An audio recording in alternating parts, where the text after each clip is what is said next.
hurufnya sudah tepat, Q-nya saja terubah kepada H misalnya, atau terganti kepada huruf yang lain, atau itu dengan kode atau dengan pin daripada ATM kita. Naji, kalau kita ada duit dalam account kita kira-kira dalam 3 juta ringgit. Kalau pada waktu ATM kita tidak tahu pin kita, kira-kira kita boleh tahu tak berapa duit yang ada dalam account kita? Tak boleh tahu.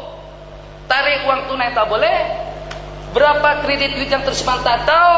Mempakan untuk transfer sana dan kembali pun juga tidak boleh. Kenapa? Kena tahu pinnya dulu. Pinnya 776655. 7 1 2 3 4 5 6 00 11 226 kan biasanya 6 sekarang kan, dulu 4 sekarang 6. Tuh kalau salah satu saja dia takkan bagi maklumat yang ada dalam simpanan kita. Baru salah sedikit. Bagaimana kalau pada waktu kesalahan itu dalam sembahyang? Kenapa kita menyalahkan ayat? Kenapa kita menyalahkan hukum? Kenapa kita menyalahkan wahyu? Sedangkan kesalahan itulah daripada kita sendiri. Praktekkan sembahyang sebagaimana Nabi kita sabdakan, sallu kama ra'aitumuni usalli, sembahyanglah kalian sebagaimana aku sembahyang. Kalau memang sembahyang kita seperti Nabi kita sembahyang, insyaallah bukan hanya daripada riya dan ujub, bukan hanya daripada sum'ah dan hasud, bahkan kita akan terelak daripada segala perbuatan keji dan juga daripada segala perbuatan mungkar.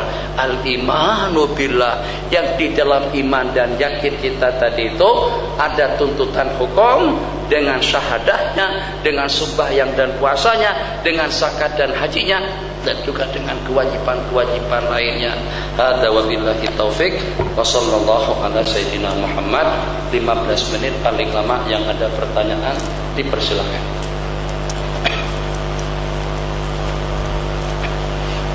Allah Maji tidak duduk head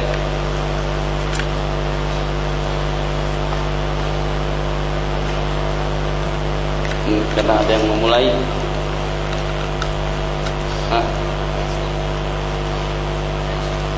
Besok udah kena malam hari ini.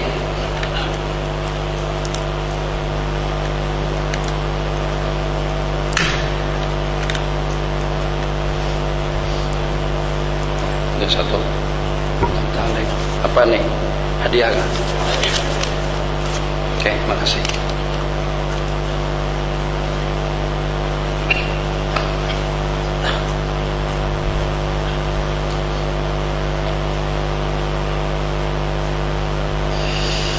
Allah.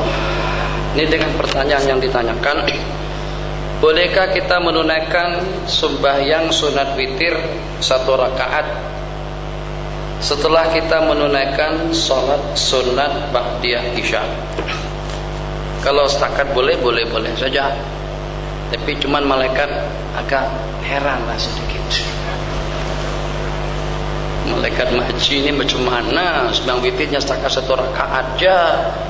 Tadi itu pada masa sarapan pagi makan nasi kerabu, tengah hari makan nasi biryani, petang makan keripap dengan makan roti canai, malam masyaallah tabarakallah sembahyangnya setakat 1 rakaat aja.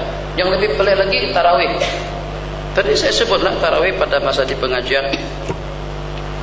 Jadi masa buka puasa masyaallah tabarakallah, morehnya ada, ikan bakarnya ada, ayam bakar, ayam golek, ayam madu lengkap, jus mengkudu yang terakhir. Kalau tanya sembahyang 8 rakaat, surahnya qul huwallahu ahad. Malaikat pelik sungguh. Makan banyak, minum banyak, duit banyak, harta banyak, tapi ternyata sembahyangnya 8 rakaat. Boleh, tapi yang lebih eloknya kita ikut hadis sajalah. Hadis mengatakan, man shalla Ramadan, man qama Ramadan imanan wa ihtisaban ghufira lahu ma taqaddama min dzambi. Barang siapa bangkit melaksanakan sembahyang di bulan Ramadan dengan penuh iman dan yakin, dengan tulus ikhlas karena Allah, dia akan mendapatkan keampunan dosa-dosa yang telah lalu. Nabi kita tidak bagi ketentuan jumlah bilangan rakaat yang kita laksanakan. Jadi kalau ternyata dengan kita berbadan kuat, fisikal kita kuat, tenaga kita kuat, kemampuan kita kuat, jangan 23 rakaat, kalau boleh 100 rakaat. Alhamdulillah, Masya Allah, tabarakallah. Jogging saja sampai 13 km tiap hari. Alur sunnah itu kita kelilingi dari pada alur Jangkus sampai pada alur Mengkudu. Saya pun tak tahu di mana alur Mengkudu itu sebenarnya. Lama tak pergi ke alur Janggus. Alur Janggus itu dulu saya pergi ke sana pada waktu dengan Tuan Guru Zakaria masih hidup. Tiara ke sana, itu ceritanya tahu dengan alur Janggus. Dia ada alur, ada akar. Ada alur Janggus, ada alur peluru, ada akar peluru. Kadang-kadang salah antara dua. Akar peluru kah atau alur peluru kah? Akhir kembali kepada pembicaraan kita tadi. Jadi kita ingin memasyarakatkan sembahyang di bulan Ramadan sesuai dengan kemampuan dan juga dengan fasiliti nikmat yang Allah bagikan kepada kita. Kita buat salat tarawih, kita buat sembahyang malam seperti yang Nabi kita sarankan kepada Sayyidina Sauban, inna ala nafsika bikasrati sujud. Nak dengan aku, nak bersama aku nanti di dalam surga banyak-banyak sujud. Kalau yang semacam itu Nabi kita perintahkan untuk di sepanjang tahun, bagaimana kira-kira kalau pada waktu dengan di bulan Ramadan? Ini keuntungan dan kesempatan yang sangat menguntungkan sekali, kesempatan keemasan yang Allah bagikan kepada kita. Macam mana kalau sampai kita sia-siakan? Bijaksananya hadis yang kita riwayatkan tadi itu ikut kemampuan kita masing-masing. Kita dah mengantuk, jangan dipaksa-paksakan. Bantang tali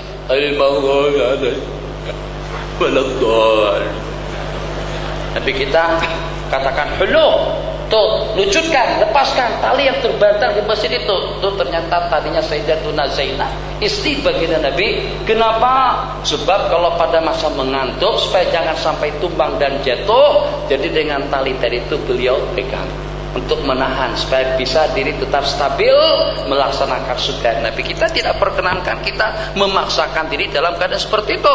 Kalau kita ngantuk tidak saja, jadi tak masalah lah. Ngaji rakaat itu sudah alhamdulillah. Kalau tak boleh serakaat berdiri berduduk. Kalau tak boleh berduduk dalam kelambu, naik atas katil, duduk takat hadap kiblat, tapi jangan batal. Nah, tadi kita selepas sembahyang Isya, salat ba'diyah Isya 2 rakaat, tapi mata memang tak boleh dikalah-kalahkan, ngantuk songgoh. Dahlah, dengan kita pergi ke katil, duduk ngadap kiblat. Jadi tak boleh juga tumbang juga. Dah bergerak macam tu. Baring, munculkan kaki kita ke arah kiblat, telantang letak bantal agak naik sedikit. Allahu Akbar. Salat witir 1 rakaat.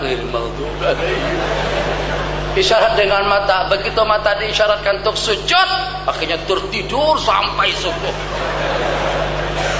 Kan boleh sembahyang dengan isyarat untuk sembahyang sunnah saja, Kalau tak boleh berdiri berduduk, kalau tak boleh berduduk bertelantang, kalau tidak boleh bertelantang dengan mengiring. Tapi Nabi kita bersabda, pahala sembahyang orang yang berduduk itu separuh sembahyang orang yang berdiri. Ini untuk pertanyaan muslimat kita yang baru kita dengar tadi. Yang lain silakan baca. Minum saja kopi tahi musang kah, kopi tahi gajah kah, asalkan kopi itu tidak tercemarkan dengan najis. Yang kalau memang diminum langsung tak boleh. Begitu keluar daripada apalah sebutannya, langsung digilas, kemudian dibuat masukkan teh, jelas najis hukumnya. Tapi kalau asalnya setelah keluar daripada dubur, jazakumullah khair, dibacakan. Jadi setelah keluar daripada sebut dubur ya, tak apalah, mohon maaf lah mencarut. Macam mana? Setelah keluar daripada hidung gajah tak sah. Atau setelah keluar daripada hidung musang, dia bukan keluar daripada hidung musang, dia keluar daripada situ, kena mencarutlah sedikit. Jadi pada saat dia keluar dari sana, pastikan dulu kopi tadi itu masih macam mana keadaannya. lembut, lembek, hancur, tercemar. Nah, kalau ternyata dengan